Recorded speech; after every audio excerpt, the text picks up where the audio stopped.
अगर मैं आपसे एक सवाल करूं कि आज के टाइम में भारत का सबसे ज्यादा कंट्रोवर्शियल म्यूचुअल फंड कौन सा है, आखिर में क्यों कुछ लोग इस म्यूचुअल फंड को रिटर्न मशीन बोल रहे होते हैं और क्यों कुछ लोग इस म्यूचुअल फंड को हाई रिस्क गैम्बल बोल रहे होते हैं, आज हम बात करने वाले हैं इसी म्यूचुअल फंड के बारे में जहां रिटर्न कभी कभी स्काई रॉकेट हो जाता है। मतलब इतना रिटर्न ये म्यूचुअल फंड दे देता है कि लोग बहुत ज्यादा पागल हो जाते हैं, ये देखना ही बंद कर देते हैं कि इस म्यूचुअल फंड का परफॉर्मेंस कैसा है, पोर्टफोलियो कैसा है, बस नाम देख के पैसा इन्वेस्ट करते हैं। और कभी कभी ये म्यूचुअल फंड अपने पोर्टफोलियो के स्टॉक से पूरे के पूरे मार्केट को चौंका देता है। जी हां, मैं बात कर रहा हूं क्वांट म्यूचुअल फंड के बारे में। इस पूरे वीडियो के अंदर हम इस पूरे म्यूचुअल फंड का डेटा बैक्ड एनालिसिस करने वाले हैं। सबसे इंपॉर्टेंट एसेट अंडर मैनेजमेंट से लेके फंड मैनेजर के स्ट्रेटजी तक एंड रिस्क मैट्रिक्स से लेके पोर्टफोलियो कंसंट्रेशन तक सब कुछ हम बात करने वाले हैं इस पूरे वीडियो में।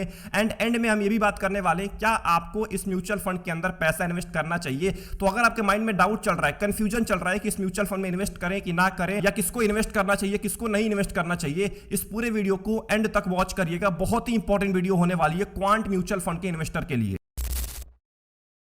इस कहानी की शुरुआत होती है 1996 के अंदर में, जब एक म्यूचुअल फंड अपनी जर्नी को स्टार्ट करता है एस्कॉर्ट म्यूचुअल फंड के नाम से। ये म्यूचुअल फंड 22 साल तक मार्केट में काम करता है और कुछ खास परफॉर्मेंस लोगों को नहीं दे पाता है। केवल इसका एसेट अंडर मैनेजमेंट 236 करोड़ का था 2018 के अंदर में। सोचिए 236 करोड़ का पूरे के पूरे एस्कॉर्ट म्यूचुअल फंड का। लेकिन 2018 के अंदर में एक बहुत बड़ा ट्विस्ट आता है, इस म्यूचुअल फंड को टेक ओवर कर लेता है quant capital finance and investment private limited, यानी कि इसका नाम बदल के कर दिया जाता है क्वांट म्यूचुअल फंड। इसका सीआईओ बनाया जाता है संदीप टंडन को, जो कि आज के टाइम पे भी आपको देखने को मिलते हैं। एंड इसका एक सिंपल इन्वेस्टमेंट स्टाइल है, डेटा ड्रिवन और क्वांटिटेटिव मॉडल बेस्ड। इसके बेसिस पे ये आपके पैसों को इन्वेस्ट कर रहे होते हैं। इनकी एक यूनिक स्ट्रेटजी है जो कि बाकी म्यूचुअल फंड के मुकाबले इनको अलग बनाती है, जिसका नाम है VLRT मॉडल। V का मतलब हुआ वैल्यूएशन, L का मतलब हुआ लिक्विडिटी, R का मतलब हुआ रिस्क एपेटाइट एंड T का मतलब हुआ टाइम। यानी कि जो क्वांट म्यूचुअल फंड के फंड मैनेजर है, ये माइक्रो डेटा हो गया, लिक्विडिटी फ्लोज हो गया, ग्लोबल क्यूज हो गया एंड सबसे इंपॉर्टेंट पॉलिटिकल इन्वायरमेंट को कंबाइन करके एग्रेसिव सेक्टर रोटेशन कर रहे होते हैं। अगर मैं आपको सिंपल भाषा में बताऊं तो ये ट्रेडिशनल बाई और होल्ड वाले स्ट्रेटजी पे विश्वास नहीं करते हैं। जो बाकी म्यूचुअल फंड बाय करते हैं और होल्ड करते हैं स्टॉक्स को, इस पे ये बिल्कुल विश्वास नहीं करते हैं। ये फास्ट डिसीजन और हाई कन्विक्शन बेट्स लेने के ऊपर ज्यादा विश्वास करते हैं। अब इसका नतीजा क्या होता है, कभी कभी ये म्यूचुअल फंड इतना ज्यादा अंडर परफॉर्मेंस करना स्टार्ट कर देता है कि लोगों को ऐसे लगने लगता है कि म्यूचुअल फंड ही बेकार हो चुका है, अब ये म्यूचुअल फंड डेड हो चुका है। इतना खराब परफॉर्मेंस कभी कभी दे देता है। अब सबसे बड़ा सवाल ये निकल के आ रहा है कि इतने अच्छे परफॉर्मेंस के बाद 2018 के बाद इतना बढ़िया परफॉर्मेंस दिया है, अचानक से इस म्यूचुअल फंड में अंडर परफॉर्मेंस क्यों देखने को मिल रहा है और पिछले 1-1.5 साल से इस म्यूचुअल फंड की हालत क्यों खराब है। अब देखिए आज के टाइम में लोगों को ऐसा लगता है ना कि क्वांट म्यूचुअल फंड में जो गिरावट देखने को मिला है, इसके पीछे का सबसे बड़ा रीजन है फ्रंट रनिंग। जब फ्रंट रनिंग का एलिगेशन लगाया गया था जून 2024 के अंदर में, उसके बाद से क्वांट म्यूचुअल फंड ने खराब परफॉर्मेंस देना स्टार्ट कर दिया। बट ये बिल्कुल गलत है, क्योंकि इससे पहले से क्वांट म्यूचुअल फंड गिरना स्टार्ट हो गया था जब फ्रंट रनिंग का एलिगेशन लगाया गया था। फ्रंट रनिंग की वजह से जून 2024 के अंदर में आउटफ्लो ज्यादा देखने को मिला था, क्योंकि लोगों ने पैसा निकाल लिया था पैनिक होके। केवल 3 दिन के अंदर में ही लगभग 1400 करोड़ का आउटफ्लो देखने को मिला था क्वांट म्यूचुअल फंड में। बट जो ये भारी गिरावट हुआ है ना, इसके पीछे का कुछ और रीजन है, फ्रंट रनिंग रीजन नहीं है। इसके पीछे का रीजन है portfolio decision. Quant mutual fund ने कुछ ऐसे डिसीजंस ले लिए जिसके वजह से उनके अंदर एक भारी गिरावट देखने को मिला है। देखिए ये एक सेक्टर के ऊपर, एक कंपनीज के ऊपर ज्यादा वेटेज लेके बैठ चुके थे, जैसे रिलायंस हो गया, जियो फाइनेंशियल सर्विस हो गया, LIC हो गया, RBL बैंक हो गया। इन कंपनीज के अंदर ज्यादा वेटेज लेके बैठे हुए थे और इन कंपनीज ने 2024 के अंदर में कुछ भी परफॉर्मेंस नहीं दिया। एक भारी गिरावट देखने को मिला था स्पेशली रिलायंस के अंदर में, जिसके अंदर लगभग 9 से लेकर 10% का वेटेज था क्वांट म्यूचुअल फंड का। अब इसी बीच कहानी में एक बहुत ही बड़ा ट्विस्ट आता है कि अक्टूबर 2024 में अडानी इंटरप्राइजेज ने अपना QIP लेके आया, क्वालिफाइड इंस्टीट्यूशनल प्लेसमेंट, जो कि लगभग 4200 करोड़ का था, $500 मिलियन का।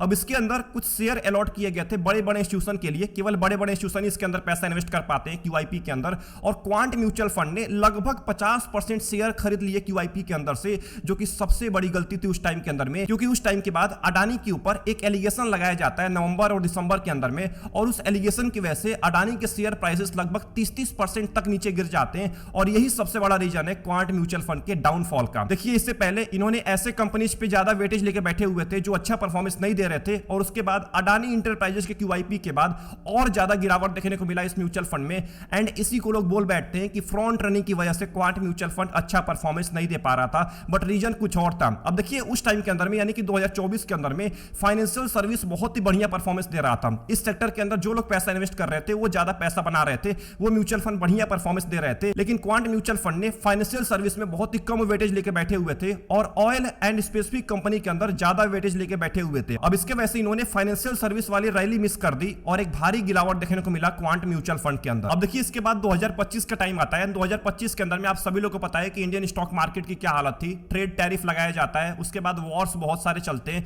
अब इसके वजह से मार्केट में एक भारी गिरावट होती है और क्वांट म्यूचुअल फंड यहां पे भी नीचे गिरता है। बट ध्यान रखना है 2025 के अंदर में इस म्यूचुअल फंड ने अपने आप को संभाला है, ज्यादा लार्ज कैप कंपनीज के अंदर पैसा इन्वेस्ट करके इन्होंने लार्ज कैप के अंदर अपने पूरे के पूरे पैसे को शिफ्ट कर दिया। लगभग सभी म्यूचुअल फंड के अंदर लार्ज कैप में एलोकेशन को बढ़ा दिया। रिलायंस के अंदर ज्यादा पैसा इन्वेस्ट करने लग गए, या जो बड़ी बड़ी कंपनीज हैं उनके अंदर ज्यादा पैसा इन्वेस्ट करना स्टार्ट कर दिया। अब इसके वजह से ये म्यूचुअल फंड अपने अपने कैटेगरी के अंदर कम नीचे गिरे थे बाकी म्यूचुअल फंड्स के मुकाबले। एक बार देख लेते हैं कि अभी के टाइम में जो इसके मेन म्यूचुअल फंड्स है, क्वांट स्मॉल कैप हो गया, क्वांट फ्लेक्सी कैप हो गया, इनमें क्या हालत है अभी के टाइम में। एक बार हम इसके परफॉर्मेंस को चेक कर लेते हैं। तो शुरुआत करते हैं क्वांट फ्लेक्सी कैप के साथ। आपके स्क्रीन के सामने पिछले 5 साल का चार्ट है और इसमें साफ साफ दिख रहा है कि इस म्यूचुअल फंड ने अपने बेंचमार्क को बहुत ही आसानी से बीट कर दिया है। अगर आप थोड़ा सा नीचे आएंगे, मैंने इसके फैक्ट शीट को खोल के रखा हुआ है, तो इसके पोर्टफोलियो को आप चेक करिए। सबसे ऊपर आपको ऑरोबिंदो फार्मा दिख रहा है जिसका लगभग 9% का वेटेज है अभी के टाइम में। अभी कुछ टाइम पहले 2-3 महीने पहले रिलायंस में लगभग 8 से लेकर 9% का वेटेज था। रिलायंस को इस म्यूचुअल फंड ने अपने पोर्टफोलियो से गायब भी कर दिया है, बहुत ही कम एलोकेशन रखा है। दूसरे नंबर पे आईसीआईसीआई बैंक लगभग 8% का वेटेज है। संवर्धना मदरसन इंटरनेशनल लिमिटेड 7% का वेटेज है। अडानी पावर का 7% का है। बजाज ऑटो हो गया, अडानी इंटरप्राइजेज हो गया, कोटक महिंद्रा, जियो फाइनेंशियल का वेटेज केवल 4% का है। अभी कुछ टाइम पहले 7 से लेकर 8% का वेटेज था। लाइफ इंश्योरेंस कॉर्पोरेशन, इसका भी वेटेज कम किया गया है। एलएनटी में लगभग 4% का वेटेज है। अगर आप यहाँ पे मार्केट कैप को ध्यान से देखेंगे तो यहाँ पे देखिए मार्केट कैप के अंदर आपको लार्ज कैप में लगभग 68% का वेटेज देखने को मिल रहा है, मिड कैप में 14% का एंड स्मॉल कैप में लगभग 5.5% का। मैं क्वांट फ्लेक्सी कैप की बात कर रहा हूं। इसका मतलब अभी के टाइम में ये सेफ्टी की तरफ जाना पसंद कर रहे हैं रिस्क के मुकाबले। वहीं पे अगर क्वांट स्मॉल कैप की बात करें तो पिछले 5 साल के टाइम पीरियड में इसने आसानी से अपने बेंचमार्क को बीट कर दिया है। आपको इस चार्ट के अंदर साफ साफ दिख रहा है। लेकिन शॉर्ट टर्म के अंदर में एक अच्छी खासी वोल्टिलिटी आपको देखने को मिला है। ये आपको एम शेप देखने को मिल रहा है इस म्यूचुअल फंड के अंदर, मतलब एक ऑल टाइम हाई है, उसके बाद फिर नीचे आया है, फिर यहाँ पे ऊपर गया है और अभी के टाइम में कुछ टाइम से फिर नीचे आ चुका है। मतलब मार्केट ही नीचे गिरा हुआ है तो ये भी नीचे गिर रहा है पिछले कुछ टाइम से। अगर हम इसके पोर्टफोलियो के बारे में बात करें तो यहाँ पे देखिए पोर्टफोलियो में सबसे ऊपर आपको रिलायंस इंडस्ट्री देखने को मिल रहा है। आज के टाइम पे भी लगभग 9% का वेटेज है। जियो फाइनेंशियल का लगभग 5% का है। आरबीएल बैंक का 4% का है।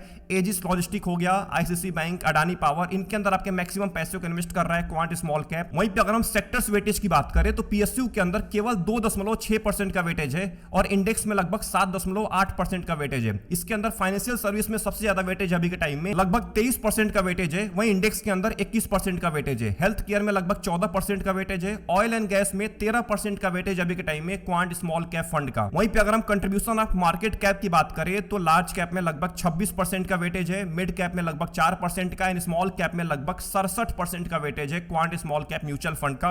एंड अगर हम पोर्टफोलियो कंसंट्रेशन की बात करें तो टॉप 10 होल्डिंग का जो वेटेज है वो लगभग 39% का है। टॉप 10 होल्डिंग का वेटेज लगभग 59% का है एंड टॉप 30 कंपनी का जो वेटेज है वो लगभग 73% का है अभी के टाइम में। इसके फंड मैनेजर के बारे में बात करें तो अभी के टाइम में क्वांटिटी बहुत ज्यादा बढ़ा दिया गया है। संदीप टंडन है, उनके साथ अंकित पांडे हैं, वरुण पटानी है, आयुषा कुंभत है, युग तिब्रेवल है, समीर कटे एंड संजीव शर्मा। ये 7 लोग मिलकर आज के टाइम में क्वांट स्मॉल कैप को मैनेज कर रहे हैं। पहले इतने लोग नहीं थे, पहले केवल 2 से 3 लोग थे। आज के टाइम में क्वांटिटी को बढ़ा दिया गया है। तो हमने 2 म्यूचुअल फंड के बारे में बात किया, Quant flexi cap and Quant small cap. इन दोनों म्यूचुअल फंड को अच्छे से देखने के बाद ये तो पता लग रहा है कि इनके अंदर बहुत ज्यादा चेंजेस किए गए हैं, पोर्टफोलियो में बदलाव किया गया है, स्टॉक्स को बदला गया है, वेटेज कम किया गया है, नए नए कंपनीज के अंदर वेटेज बढ़ाया गया है एंड सबसे इंपॉर्टेंट फंड मैनेजर की क्वांटिटी में बहुत ज्यादा बदलाव किया गया है। बहुत सारे फंड मैनेजर आ चुके हैं इन दोनों म्यूचुअल फंड के अंदर। तो कहीं ना कहीं इन म्यूचुअल फंड्स के परफॉर्मेंस के ऊपर भी अब बहुत ज्यादा इंपैक्ट पड़ने वाला है। मतलब आपको कुछ अलग परफॉर्मेंस देखने को मिल सकता है। अभी के टाइम में तो ये सेफ जाना पसंद कर रहे हैं, लार्ज कैप कंपनी के अंदर ज्यादा पैसा इन्वेस्ट कर रहे हैं, अपने वेटेज को बढ़ा के रखे हुए हैं। अब देखिए quant mutual fund algorithm based approach को फॉलो करता है एंड जो ये अप्रोच होता है ना, ये हर मार्केट कंडीशन में कामयाब नहीं हो पाता है।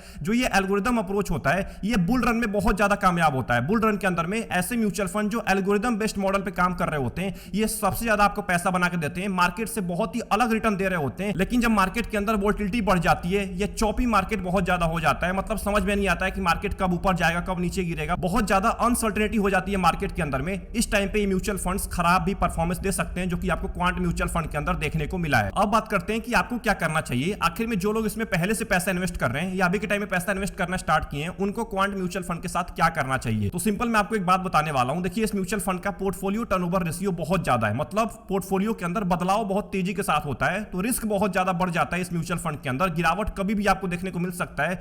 तो अगर आप एक ऐसे टाइप के इन्वेस्टर हैं जो नॉर्मल गिरावट से ज्यादा गिरावट बर्दाश्त कर सकते हैं, फिर से बोल रहा हूं, नॉर्मल गिरावट से यानी कि 5-10% जो गिरावट होता है किसी म्यूचुअल फंड के अंदर, उससे ज्यादा गिरावट अगर आप बर्दाश्त कर पाते हैं और अगर आपको रिस्क लेने में बहुत ज्यादा मजा आता है ना, तो आपके लिए क्वांट म्यूचुअल फंड बना हुआ है। नहीं तो एक नॉर्मल इन्वेस्टर के लिए तो क्वांट म्यूचुअल फंड नहीं बना हुआ है। अगर आप एक नॉर्मल इन्वेस्टर हैं और सोच रहे हैं क्वांट म्यूचुअल फंड के अंदर पैसा इन्वेस्ट करना, आप खुद ब खुद एग्जिट हो जाएंगे कुछ महीने के बाद, क्योंकि ये फंड बहुत ज्यादा वोलेटाइल होने वाला है आने वाले टाइम के अंदर में, या पहले से ये बहुत ज्यादा वोलेटाइल है। तो ध्यान देकर चलना है इस चीज को। अगर आप ऑलरेडी पैसा इन्वेस्ट करते हैं इस म्यूचुअल फंड के अंदर, तो लंबे टाइम का अपना गोल रखिए, लंबे टाइम तक पैसा इन्वेस्ट करिए, तभी म्यूचुअल फंड आपको बढ़िया परफॉर्मेंस दे पाएगा। शॉर्ट टर्म के लिए आ रहे हैं, 1 साल 2 साल 3 साल के लिए, 5 साल के लिए भी आ रहे हैं, तो आपके लिए म्यूचुअल फंड नहीं बना हुआ है। आप किसी और म्यूचुअल फंड की तलाश करिए, लंबे टाइम तक पैसा इन्वेस्ट करिए, 10 साल तक, 15 साल तक, 20 साल तक। ऑब्वियस सी बात है, लंबे टाइम के अंदर में ये म्यूचुअल फंड आपको बाकी म्यूचुअल फंड के मुकाबले बहुत ही बढ़िया परफॉर्मेंस ला के दे सकता है, क्योंकि ये रिस्क ज्यादा लेता है तो रिटर्न भी आपको बहुत ज्यादा देता है, स्पेशली बुल रन के अंदर में। आई होप आपके सारे के सारे डाउट्स क्लियर हो गए होंगे। अगर आपके माइंड में कोई भी डाउट चल रहा है तो कमेंट खाली पड़ा हुआ है, टाइप करना मत भूलिएगा।